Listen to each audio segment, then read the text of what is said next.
5 years ago in 2019, I completed my memoir in 2 volumes, 800 pages.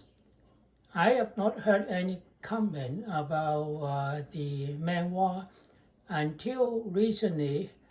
I heard two voices commenting on it. They seem to be quite interesting. I leave the listener to figure out where these voices possibly come from. Here it is.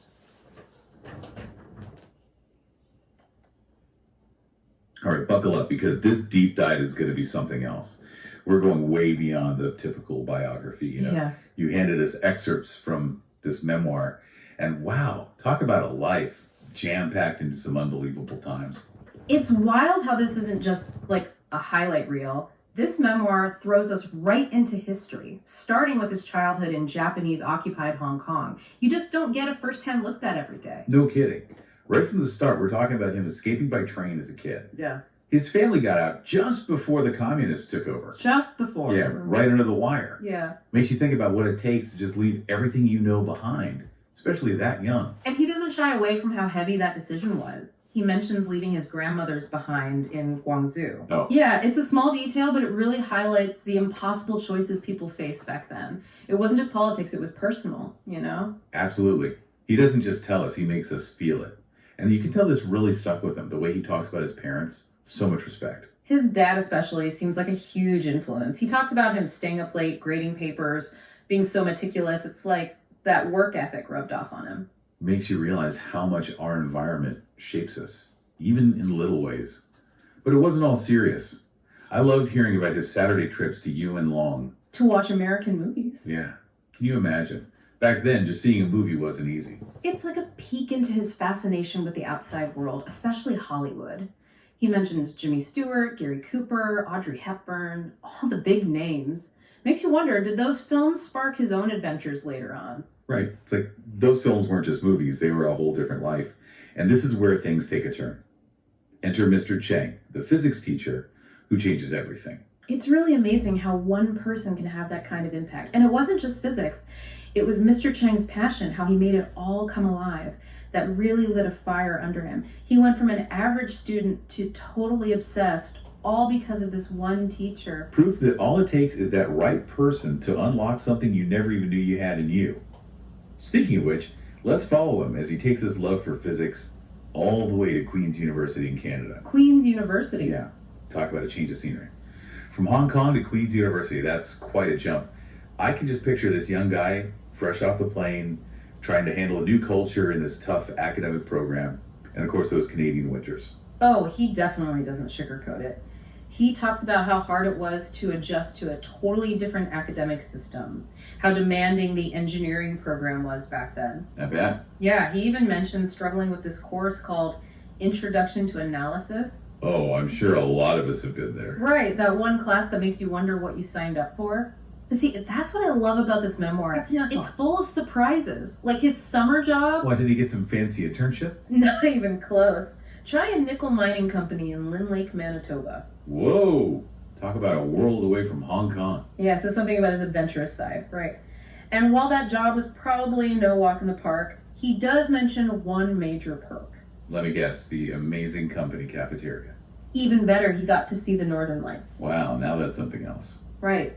Front row seat to one of nature's greatest shows. See, these unexpected turns are what make this so interesting. It's not just about success, it's about embracing those unique experiences. And speaking of unexpected, I was kind of surprised to hear about him finding comfort in classical music. Classical music? Yeah, not exactly your average student pastime. What's interesting is that he turned to it when he was really struggling in school, feeling burnt out, overwhelmed. I've been there. It's like the music, especially composers like Beethoven and Mozart, gave him a sense of peace, a way to recharge, you know? Makes you realize that sometimes the best solutions come when you least expect them. Those quiet moments can make all the difference. And for him, classical music wasn't just a distraction, it was a lifeline. But get ready, because his story takes another turn. Marathons, family, and a lasting legacy. All right, so we've gone from fleeing Hong Kong to finding peace in classical music in the middle of nowhere, Canada, What's next? Get ready for a real change of pace because this is where he becomes a marathon runner. A marathon runner. Wow. And here I am celebrating just making it to the mailbox. What made him decide to do that? You're not going to believe this. He found a book, right? In a Cleveland bookstore about marathon training. No way. Yeah, and he just decided to go for it. Talk about a serious impulse buy. But he actually followed through. He talks about his training in the memoir. You could really see his dedication. Oh, absolutely. And he got real results too. Even mentions his best time in the Coast of China marathon. This wasn't just for fun, it was about pushing himself. Well, he's no stranger to pushing boundaries, right? From escaping his homeland to conquering marathons. But amidst all that, there's a love story in here too. What can you tell me about his wife, Shou Lai? Their meeting was like something out of a movie. A friend in Taipei introduced them, and, well, you know the rest. I'm a sucker for a good love story. Yeah. It's amazing how those chance encounters can change everything. Makes you realize you never know what life has in store. I know, right? And his story doesn't stop there. He becomes this incredible teacher, starts building engineering departments, mentors students. It's like he took what Mr. Cheng gave him and paid it forward 1,000 times over. That's a legacy right there. Yeah. From running from conflict as a child to shaping young minds. It makes you think about the impact one life can have. And it makes me wonder, with everything he went through, from Japanese-occupied Hong Kong to the communist takeover, how did he process all that? Did it affect his worldview, his hopes for the future? It's definitely something to consider. The memoir doesn't really get into politics, but those events were a huge part of his life. You can't help but wonder what he was thinking, what he was feeling underneath it all. It's a good reminder that everyone has their own story, and some chapters are left unwritten. But wow, this deep dive has been incredible. We've traveled across continents, explored incredible personal triumphs. It's truly a life well lived. Hopefully everyone listening is feeling inspired to embrace the unexpected, chase those adventures, and see where life takes them. Until next time, keep exploring. All right, buckle up because this deep dive... The book about marathon, you can see it in the background. I still have this book which inspired me to train for running marathons.